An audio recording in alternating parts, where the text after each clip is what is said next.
Merci, Monsieur le Président. Biodiversité, question toujours d'actualité malheureusement et très douloureuse, comme chacun sait. Monsieur le Président, la protection de la biodiversité est l'une des priorités de notre majorité. En effet, la nature corse, très généreuse, nous donne le plaisir de vivre dans un environnement exceptionnel que nous nous devons de préserver. Toutefois, depuis quelques années, nous ne cessons d'alerter les autorités sur le danger que présente l'importation de végétaux et autres animaux exogènes qui mettent en péril, tant de manière directe qu'indirecte, ce fragile habitat naturel. Nos craintes sont malheureusement fondées puisque des analyses récentes d'un laboratoire continental nous confirment que Xylella fastidiosa est aussi présente sur les oliviers et les chênes verts. Cette maladie reste pour l'instant sans remède autre que l'arrachage et le brûlage des végétaux atteints. D'autres menaces, tout aussi dangereuses, telles que le frelon asiatique, Aetina tumida, etc., sont également signalées et pèsent sur l'abeille corse, artisan majeur, comme chacun sait, du développement de la biodiversité. Nous sommes déjà victimes des dégâts de Varroa destructor sur nos ruches. Ces bactéries, parasites et insectes pénètrent sur notre île essentiellement par le biais de l'importation de végétaux. À ce jour, nous ne maîtrisons pas la liste des espèces végétales et animales autorisées à pénétrer sur notre territoire. C'est le fait du préfet, ça vous le savez. À défaut d'action rapide et efficace de la part de l'État, il serait nécessaire de réfléchir au devenir de la compétence en matière de protection qui pourrait être attribuée à la collectivité de Corse afin de maîtriser la préservation de notre biodiversité et de notre territoire. Devant l'extrême urgence à laquelle nous sommes confrontés, quelle est votre stratégie de défense vis-à-vis de Xylella fastidiosa? Doit-on attendre, Monsieur le Président, d'avoir une île complètement dévastée pour qu'enfin les autorités prennent des responsabilités que l'on nous refuse d'assumer? Merci. Merci. Donc, la réponse...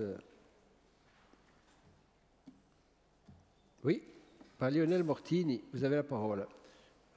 Oui, Madame la conseillère, Monsieur le Président, Mesdames et Messieurs les conseillers, François Sargentini n'étant pas là, je réponds évidemment à sa place. Donc, vous nous rappelez à juste titre les menaces qui pèsent sur notre biodiversité et notre agriculture en raison de l'accélération de l'entrée des végétaux et animaux sur notre territoire, entrée liée à la mondialisation des échanges que nous ne maîtrisons évidemment pas.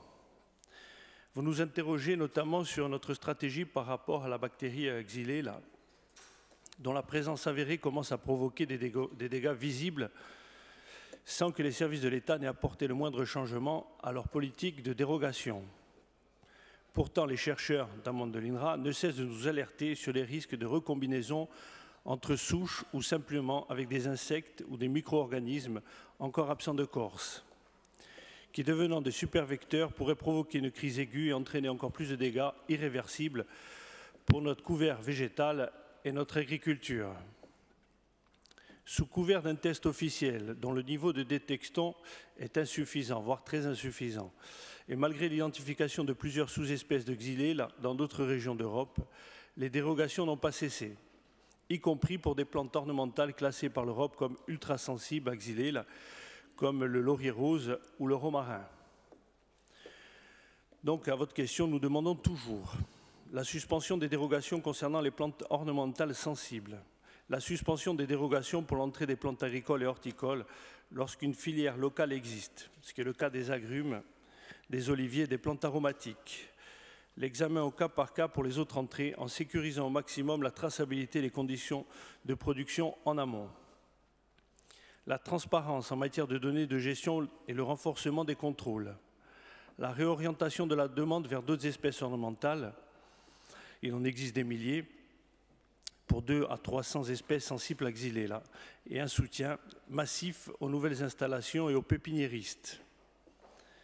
L'homologation au plus vite du test le plus sûr et son utilisation systématique pour la détection afin de sécuriser la circulation des végétaux au regard de Xylella.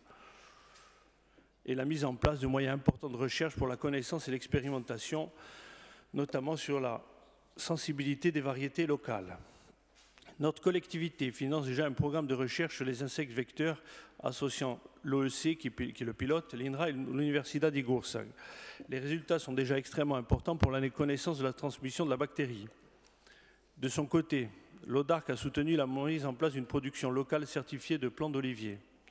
Dans ce cadre, il s'agit de constituer une pépinière de plants mères, conservation sécurisée en serre insecte-proof, des clones insulaires, et de produire des plants garantis sains à partir d'arbres historiques, et donc de variétés locales inscrites à l'AOP au lieu d'Igursk. Ce travail est effectué par l'Areflec, en coopération avec la filière oléicole. Ces plants produits par l'Areflec sont ensuite vendus aux pépiniéristes pour qu'ils les élèvent et puissent les revendre aux producteurs en vue de leur plantation, comme pour les agrumes. En 2017, ce sont près de 8000 plants qui ont pu être vendus et pour 2018, 7000 sont déjà réservés. Parallèlement, l'ODARC finance à la filière viticole une étude de faisabilité pour la mise en place d'un traitement à l'eau chaude des greffons de vignes permettant aussi de sécuriser la production locale. Mais il faut bien sûr aller plus loin car il n'est plus tolérable que nous soyons les victimes de mécanismes sur lesquels nous n'avons aucun contrôle, ou en tout cas peu de contrôle, et pour lesquels nos propositions ne sont jamais entendues. Nous continuerons à porter nos demandes, mais au-delà des échanges souvent difficiles avec les services de l'État, deux questions se posent. La nécessité d'un statut spécifique de protection de notre biodiversité. L'Office de l'environnement y travaille activement en lien avec l'ODARC pour ce qui concerne l'abeille corse dont il faut impérativement protéger l'écotype très particulier. Il faudra le négocier rapidement au niveau européen pour qu'il nous permette de disposer de documents cadres et de réglementations adaptées.